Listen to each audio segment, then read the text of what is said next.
What is going on, everyone? Thank you for joining me today. Oh man, I got nothing but love for you guys. I'll be honest, because the other day I was going through a very, very rough day, and I put a video out there just hoping that maybe somebody could feel better after listening to my day, and I felt better after releasing that information. And I will tell you, you guys really came out and showed me so much love, more than I ever would have imagined. I didn't think that video was gonna get many views at all, but it ended up having more comments and more engagement than pretty much any video I've dropped in the last few months or maybe the last year. And I'm really very happy. I mean, you guys really cheered me up and really kind of gave me a more of a push to make more of these videos consistently. So today's video, obviously, besides wanting to thank you guys for being so amazing, what a wonderful community of people you are, I also wanted to talk to you about something that it's been on my mind recently that I really wanted to bring to your attention. And most of you will probably already realize this, but it seems like the economy might be going into somewhat of a recession. And for some of you, you might have already realized this, you might have noticed this, or you probably even know more than I do.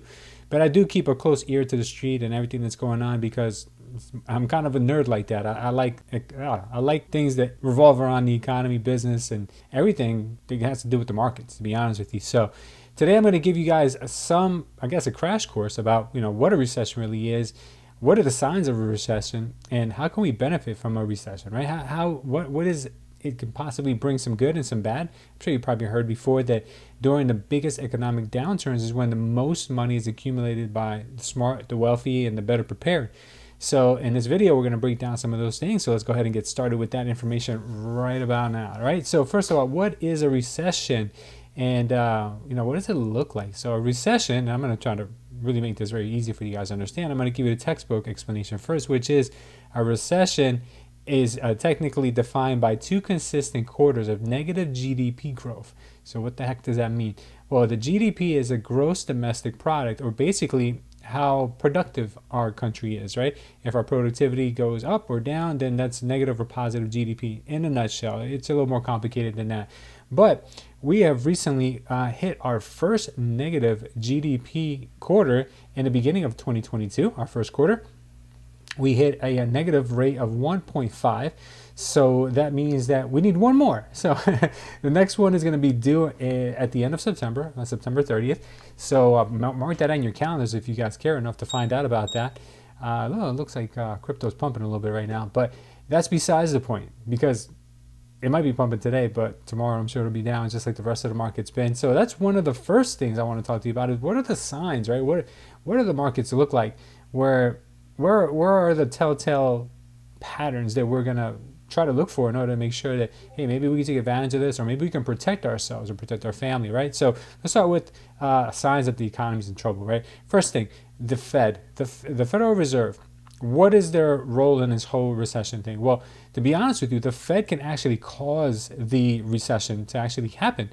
They can make it happen because if the economy gets to the point where inflation is way too high, well, they're going to want to control that inflation. Recently, we got a reading of 8.3%, which has been like the highest since the 80s.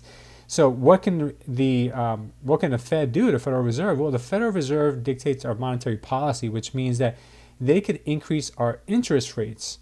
And why would higher interest rates affect us? What would they do for us? Well, higher interest rates would actually make us have higher interest rates on our consumer loans or credit cards, eventually even mortgage rates.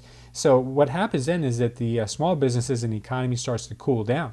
We start hiring less, we start spending less money, so therefore the inflation starts to wean down. So that's what they're hoping for. They're hoping for what's called a soft landing, where we can control that and we can get back to a normalized 2% inflation. But right now, we don't know. We're starting to think that maybe that's not going to be the case, because recently the job market has not cooled down whatsoever. And guys, right now, it just seems like that would have been a good thing in a normal market where the jobless rates are very low. But we just had a reading that was actually better than expected. We had more people employed and less people unemployed, and normally that's a good thing for the economy, but in this case it was actually a negative thing for the economy, because since we had such a hot reading that signaled the Fed that the economy is doing better than expected, and therefore inflation is also going to be higher than expected. So therefore, next time the Federal Reserve meets, we're going to get another big increase, maybe 0.5% or maybe 0.75% of an increase in rate hikes, which is going to scare off the markets. The stock market's going to drop. A lot of other things are going to go nuts. The bond market's going to go nuts. And I'll explain to you a little bit more about what those things mean. But that's what the Federal Reserve does. They step in and they try to make sure that inflation is under control, because we don't want hyperinflation or inflation like they have in some other countries, where today you'll pay $2 for a loaf of bread, and then tomorrow you're going it's $4, and the next day you're going it's $8. That's runaway inflation. We can't have that. So that's a sign that we're starting to get into a recession. Okay, so now let's talk about the second way you can tell that we're getting into a recession. Well, if you haven't noticed, if you haven't looked at your portfolio or your 401k, or maybe just turn on the news, you might have noticed that the stock market, the crypto market, and pretty much every other asset out there is crashing, other than energy stocks and oil. So with that being said, we are experiencing one of the deepest crashes in probably the last 100 years. There's three major baskets that we kind of take a look at to really measure what's going on in the market, well, in like the stock market. We have the S&P, which is the largest companies in the world that are comprised of 500 different entities or companies that basically it's almost like giving us the gauge of the health of the market. Now, it really just tells us how well the bigger companies are doing, so the best companies out there, the safest ones. And well, you're not going to like this if you haven't heard this already, but that index itself has been down about 21% this year. It's come back a little bit. Now, right now, it's about 15-16% down for the year, but that is huge in market terms. Now, there's another basket called the NASDAQ. I'm sure you guys have heard of all of these before.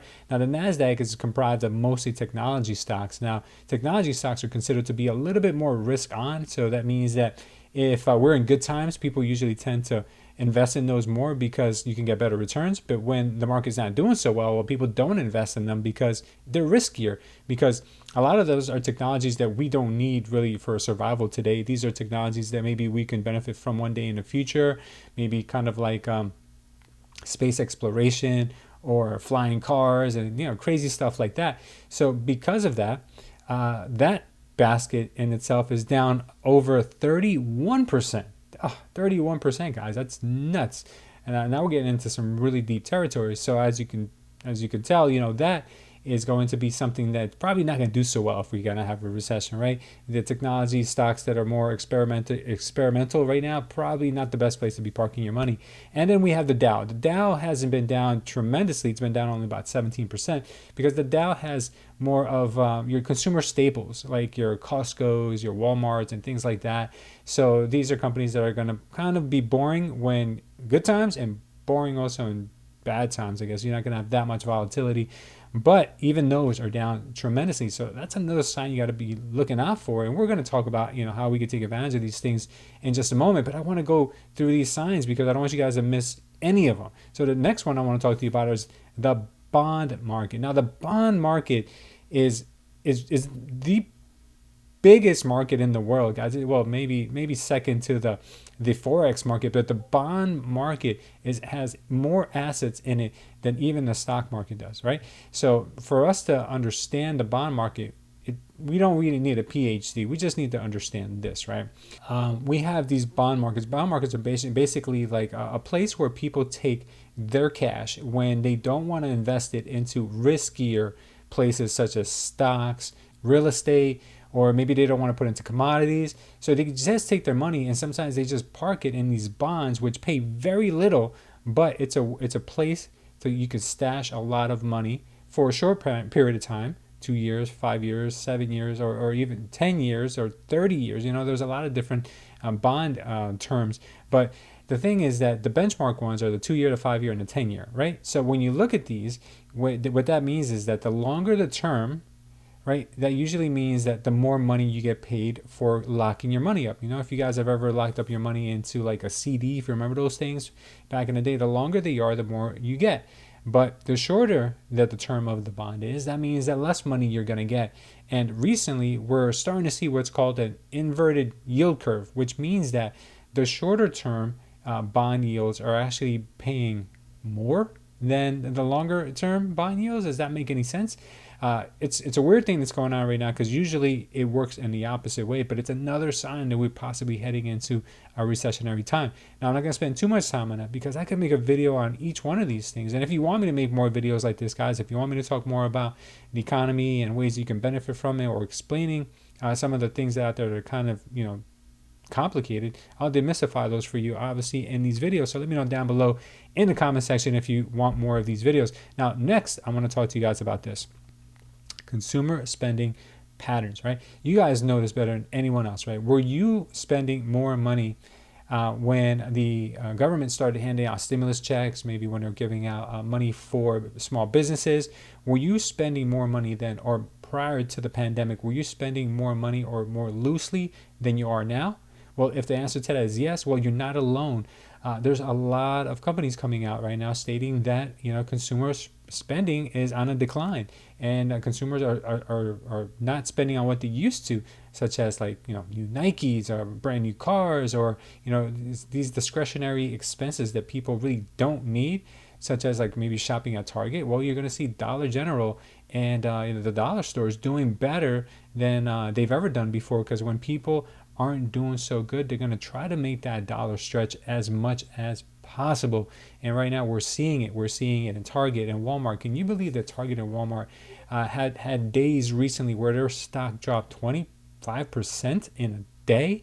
Why? Because these companies are reporting that they have excess inventory. They have more than what they need, more than consumers are buying, because they stocked up during the pandemic because people were obviously staying home. They needed more supplies, so they have a lot of inventory. But now that people aren't spending as much and they're making the most of what they have, or maybe taking longer in between shopping trips, well, that means that its consumer spending patterns are changing, and that's another sign that we're not doing so well. And this video is not a gloom and doom, guys. Believe me, I'm telling you guys a lot of things to look out for, but at the end, I promise you this is going to be good, and you're going to come out on the other end stronger than how you came in. And hopefully the recession doesn't take a big toll on you, because you're going to be prepared. That's what we're going to talk about in this video. So next thing I want to talk to you about is unemployment increasing. Well, we don't see the unemployment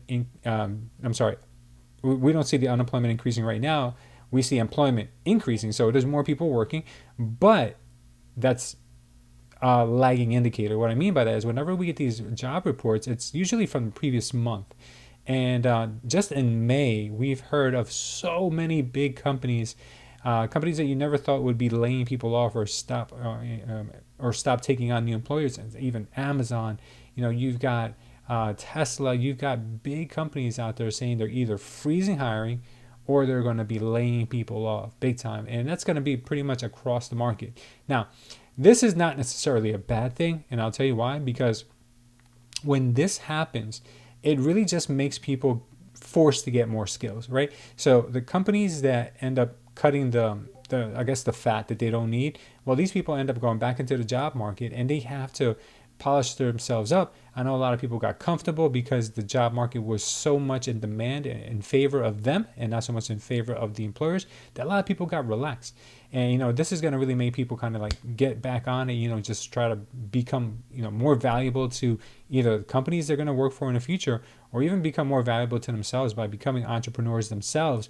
So right now we are going to see a lot of people going into that direction of being unemployed, and it is going to be a stress on the market, believe me. But when things like this happen, it usually turns those types of people into more efficient people, because they don't want that to keep happening, right? Especially if they got families, or if they got goals, or they got responsibilities. So we are going to see that. But the good news is that companies that are now trimming all of that excess employment that they don't need are going to become more valuable. So maybe not this year, but in the future, those companies are going to be reporting better numbers. So we have to position ourselves for that as well. But we are going to start to see and hear the headlines about big companies continuing to lay people off. So look out for that, because that's going to be another sign as well. And we're already starting to see that just as early as May, we started seeing major layoffs, and into June as well. And that's going to be a recurring event, I believe, for the rest of the summer. Now, next thing is manufacturing dropping. So manufacturing, which is what really this economy lives and breathes on, because if you don't have companies manufacturing goods, well, we're not creating. We need to be able to create in order to have an economy. And right now, we're starting to see a major decline in a lot of automobile manufacturers. You're starting to see a decline in demand for a lot of cell phones, computers, because why? Initially, it was because of the supply chain issues that we were having. But now it's not really supply chains, because supply chains are starting to become more alleviated. Now it's just becoming to a point where it's not really a demand there for a lot of these things anymore. So we're going to start to see manufacturing also tick down. That might not be something that you may really see too much or hear too much about, because it's not as glamorous or sexy. But I'll be honest with you, you are going to start to see a lot of manufacturing jobs disappear, and maybe not even come back anytime soon. So that's going to be a little ugly, because that's going to hit most hard to the blue collar economies and blue collar areas in the country. So yeah, make sure that you guys, if you're in that position, you might as well start working on a plan B. Like we don't want that to happen, but we don't want to get caught off guard either, guys. So hopefully that's not you. Next thing, new car sales declining. Now this is maybe something that maybe anyone who's in their automobile sales, maybe you guys can leave a comment down below. But when you start to see new automobile sales declining, which is a sign that people are going to lesser expensive cars, or just repairing their old cars and just making it work longer than they normally would. When we start to see these sales drop off, that usually leads to a recession as well. And we just actually saw that. We saw a peak in automobile interest, new automobile interest, and we're actually starting to see now automobile sales declining. So keep an eye on that. That's going to be also something that might give us, it's almost like the canary in the coal mine. It gives us that indication that the economy's not looking so hot. Yeah, so if you guys are shopping, if you guys are going to be looking for a car during a recession, it's actually a great time, because there's going to be so many deals out there for people to be able to now, get a good deal on a car finally, because the last few months and years, I would say probably the better part of the last 2 years, you walk into a car dealer and they're telling you they don't even have enough cars. They're adding a premium onto the sticker price because they don't have enough cars. And I don't know if this is 100% true, but I've been hearing and I've been reading that peak for the automobile industry has also come, and we're starting to see a decline now. If you guys know more than I do, leave it down below. Next thing you're going to want to also make sure that you are clear of is any consumer debt. If we go into a recession, guys, you don't want your credit cards maxed out. You don't want to have too many consumer loans. Why? Because that's also another sign that we're going into a recession, is when you're starting to see people making late credit card payments, late mortgage payments, late payments on everything. And and on one hand, that's a bad thing, but on the other hand, if you're not the one that's making those late payments, well, you might have an opportunity there. There's going to be opportunities for you when people are in a pinch. Now, we don't want to be obviously thriving on other people's bad luck, but I will tell you this much: somebody is going to. So if you're in a position to help that person, let's say if someone's in a pinch and they want to just sell some of their assets quickly so they can take care of their debt, if you're in a good position, guys, it's going to be a good opportunity for you guys to start getting some assets, or maybe getting some toys that you guys have always wanted. Maybe somebody's going to want to sell their jet skis, or maybe their motorcycle, or maybe their investment properties, kind of clear off some debt. Could be a good time. So that's what I want to talk to you about next, which is how can we take advantage of a situation like what we might be going into right now? Well, number one is that, I'll tell you right now, is from what I've been hearing, is that a lot of people are not advertising as much as they used to. A lot of big companies are pumping the brakes. A lot of independent, smaller companies as well is pumping the brakes. So what does that mean? And how does that help you? Well, when companies stop advertising as much, well, advertising rates get a lot cheaper. And when they get cheaper, that gives you the opportunity to then go out and start marketing for your company, marketing for yourself, whether you're self-employed, you're an agent, or you're an insurance, or you're whatever. Maybe you make digital courses and you want to start advertising. Well, this is going to be an opportunity for you to get more advertising for less money. So keep an eye on, well, not keep an eye, but start doing some research, guys, to see whatever it is that it used to cost you to advertise on Google, on Facebook, and go out there and start to see and run some ads and see how much it runs you now, or how much a pay-per-click is now, or how much your impressions are costing you. Because from what I'm seeing, it has been a major drop off. Even YouTube is right now just giving us a heads up that advertisers are not paying as much and they're not coming in as frequently as they were in the past, especially when we're all locked home during the pandemic. Those were the good times when people were making a ton of money from just ad rates, and it's okay. Those cycles come and go. Next thing is that you want to also take advantage of the talent pool. There's going to be so many people that are going to be unemployed or underemployed, and you're going to have an opportunity to make some really good strategic hires. You're going to be able to hire people for a lot, maybe more of an economical price than you were in the past, or you might just be able to get a much better qualified person for a position at your company. So keep that also as an opportunity that you could cash in on, when the time comes for you to, scale up, which is hopefully what you're going to be doing during the next recession. Also, buy the fear. Buying the fear is such a good thing, guys. What I mean by that is that during times of really bad economic developments, such as a recession or quite possibly maybe even a depression, we don't know how bad this thing could get, but everything's going to be on sale. You're going to have stocks on sale. Crypto is going to be on sale. People are going to be selling their cars, houses, their boats. People are going to be selling their grandma. They'll sell anything at a discount. So this is going to be a great opportunity for you guys to really cash in on assets, guys. And I don't mean, obviously, spend it all or, go all in, but, it's going to be an opportunity for you guys to over time do what's called DCA, dollar cost averaging, and really just start to grab yourself something that has some tangible assets. Because I'll be honest with you, the way that inflation is going, guys, the dollars aren't really worth that much money. But if you have money coming in, you have excess cash every month, I would recommend you guys look into something that's going to serve you much longer than dollars will, because we don't know where the dollar is going to be in 5 to 10 years. Now, that's not a financial advice. Obviously, you need to do your own research on that. Don't take this as any kind of financial advice, because you don't see me, guys, with my financial advice license up here. I'm just a regular guy, just like you, just trying to make it a living, and I'm going to share with you the things that I know. Next thing is looking into real estate deals. I know, guys, we're almost there again. I made a video over a year and a half ago where I told you guys I was done with real estate, but we're starting to get back into that point where juicy real estate deals might be just around the corner, and I'm hoping and praying that I'm in a position pretty soon to be able to take advantage of that. And if you guys are looking to do deals as well, and you have questions, you want to get into investing, let me know, guys. Leave it down below, and I'll do some more videos on that as well. I'm also developing some really great courses. I'm starting with a YouTube course first, and I'm gonna jump into a real estate investing course. So if you guys are interested in those as well, let me know down below, because I am going to be doing some pre-sales, really, really great prices. So if you guys are interested in learning everything there is to know about creating YouTube content or doing real estate investing, those are kind of my specialties. So let me know down below. I'll do more videos on those as well. And lastly, the thing I want to talk to you guys about is that during a time of economic downturn, you're going to have a lot more time on your hands, because there's going to be less activity, maybe less need for whatever it is that you're into.